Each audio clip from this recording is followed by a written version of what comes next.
la fête des sciences.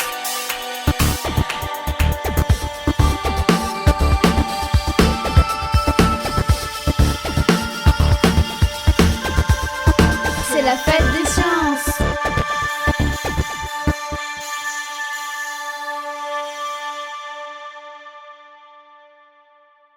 Maintenant, tu vas avoir des élèves, tu leur demandes ce qu'ils font dans l'atelier. Salut. Bonjour. Qu'est-ce que vous faites ? On fait l'activité Trouver le coupable. C'est bien. Oui. Qu'est-ce que cela vous apporte, monsieur Matteo ? Eh bien, c'est très intéressant. On essaie de trouver le coupable pour cela, on va s'intéresser à son groupe sanguin.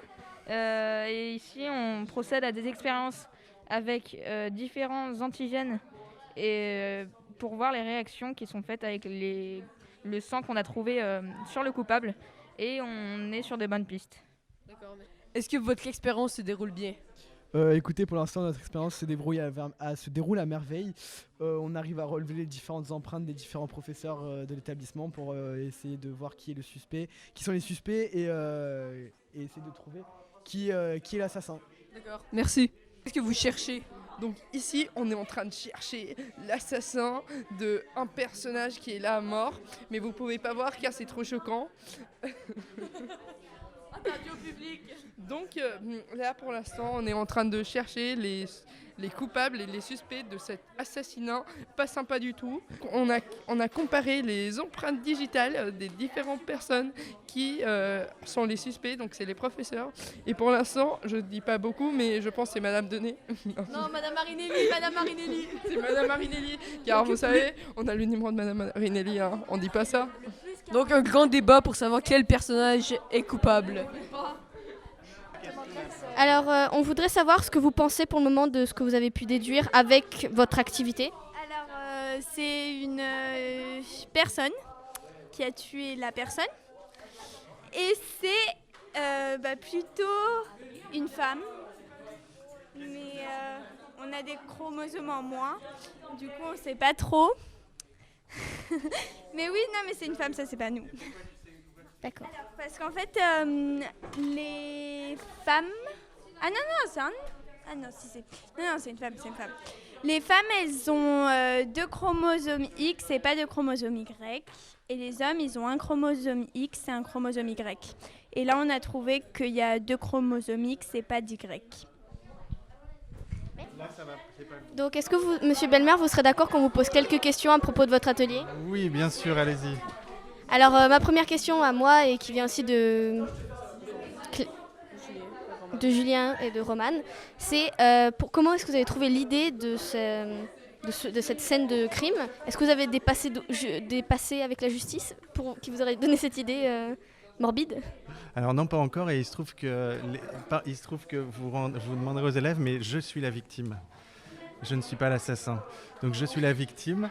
L'assassin, ils ne l'ont pas encore redécouvert, mais je pense qu'il se rapproche très, très rapidement de la personne concernée.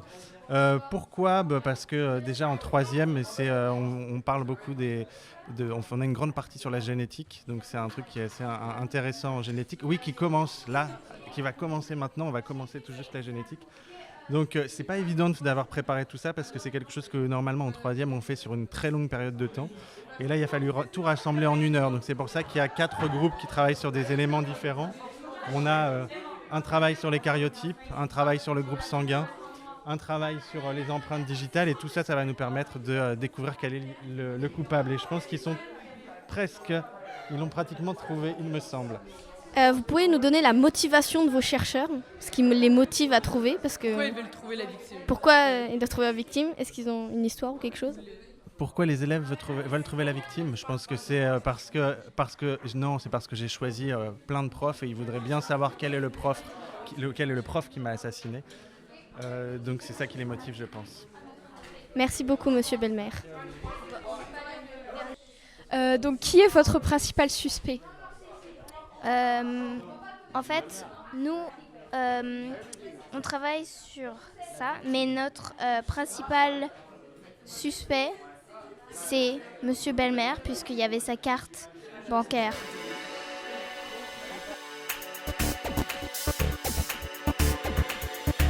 c'est la fête des sciences.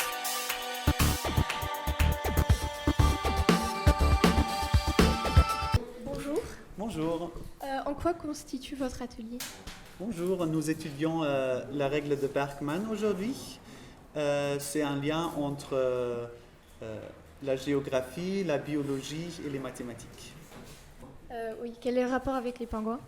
Ça, je vais peut-être laisser la réponse aux élèves. Qu'est-ce que vous apprenez jusqu'à maintenant dans l'atelier? Donc jusqu'à maintenant, on essaie de comprendre pourquoi est-ce que les pingouins qui sont au niveau de l'équateur sont plus petits en taille que les pingouins qui sont plus bas dans le pôle sud, donc dans l'Antarctique par exemple.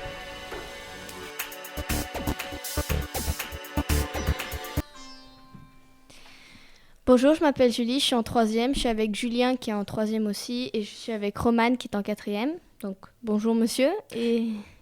Bonjour. Bienvenue sur Radio Récré. Merci. Et pourriez-vous vous présenter?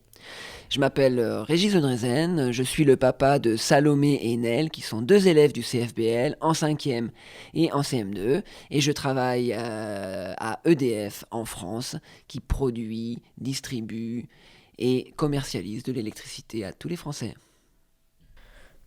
Est-ce que vous pourriez expliquer ce que vous faites dans votre atelier aujourd'hui au CFBL?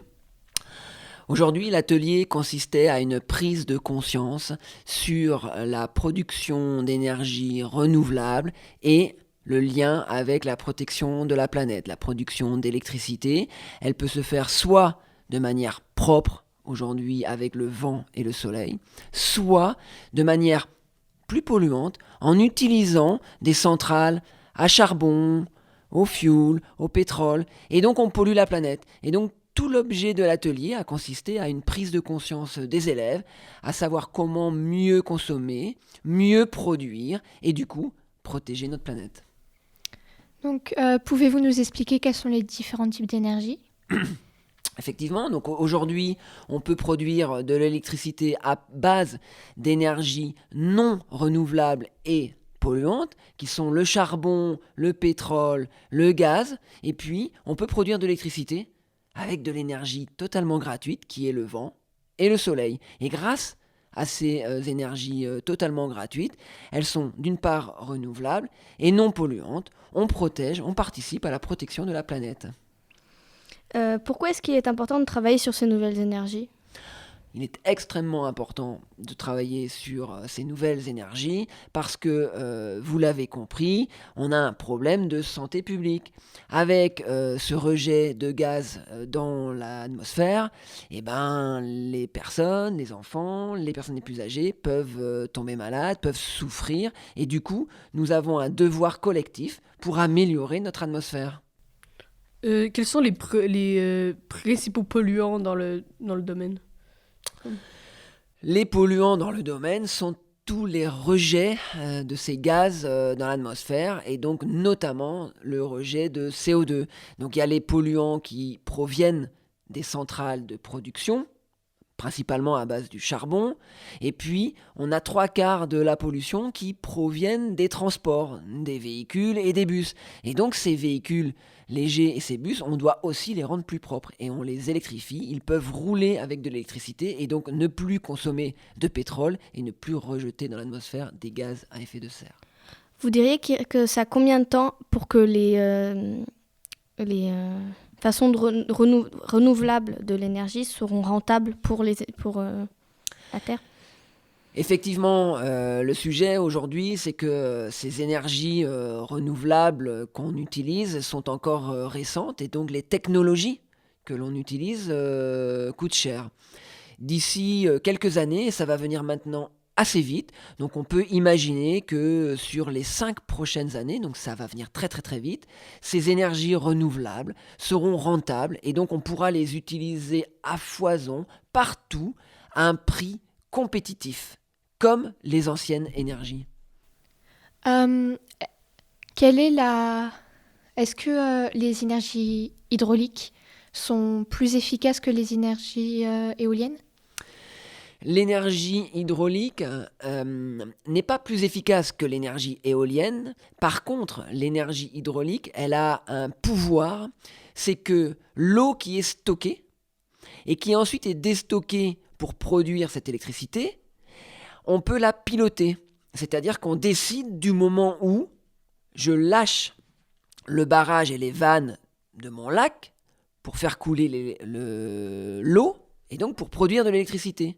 Alors que le vent et le soleil, malheureusement, je ne peux pas décider du moment où le vent souffle, où le nuage passe. Et donc c'est la grande différence. Il y en a une qui est maîtrisable et pilotable, alors que l'autre n'est pas maîtrisable. Si les énergies renouvelables étaient utilisées au même niveau que les énergies non renouvelables, vous penserez qu'il y aurait beaucoup moins de relâchement de CO2 dans l'atmosphère ? Oui, bien sûr. Aujourd'hui, il y a beaucoup de pays dans le monde qui n'utilisent pas d'énergie renouvelable. En Europe, on est plutôt des bons élèves, mais un certain nombre de pays rejettent beaucoup de gaz de CO2 dans l'atmosphère parce qu'ils n'utilisent pas encore d'énergie renouvelable. Donc effectivement, si tout le monde utilisait des énergies renouvelables, on aurait beaucoup moins de pollution. Est-ce que vous pouvez nous donner des exemples de pays qui n'utilisent pas d'énergie renouvelable ? On a des pays, des grands pays, les États-Unis qui commencent.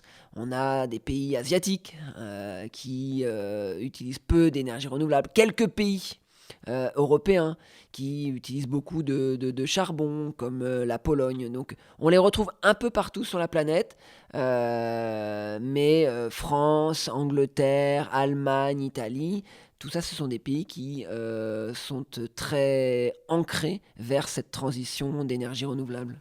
Mais est-ce qu'on peut dire que c'est de la faute de ces pays qui n'utilisent pas ces énergies renouvelables, sachant que toute leur histoire est basée sur, par exemple, les mines de charbon en Pologne, qui sont très connues pour ça.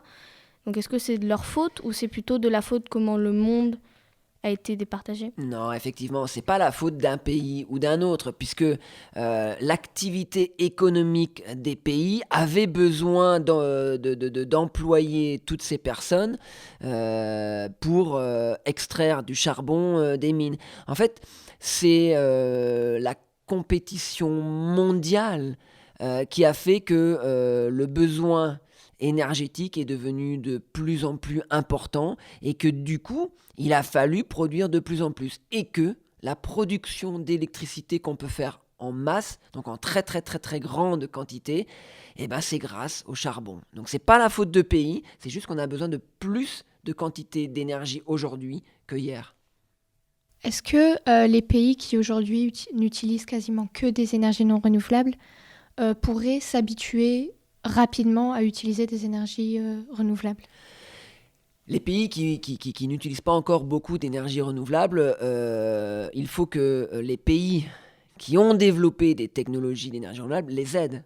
C'est-à-dire que des pays, comme on a parlé de la Pologne ou les États-Unis, doivent incorporer des technologies que les pays qui ont aujourd'hui ces énergies renouvelables ont développées. Donc c'est tout un contexte où finalement on voit que les pays ont besoin les uns des autres pour avancer collectivement.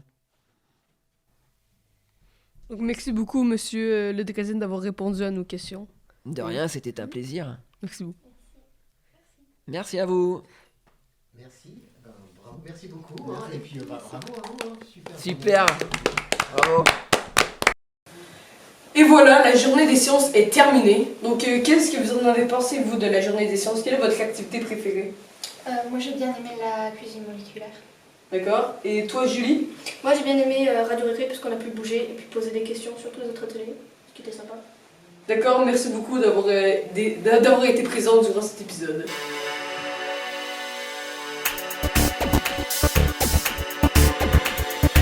C'est la fête des sciences.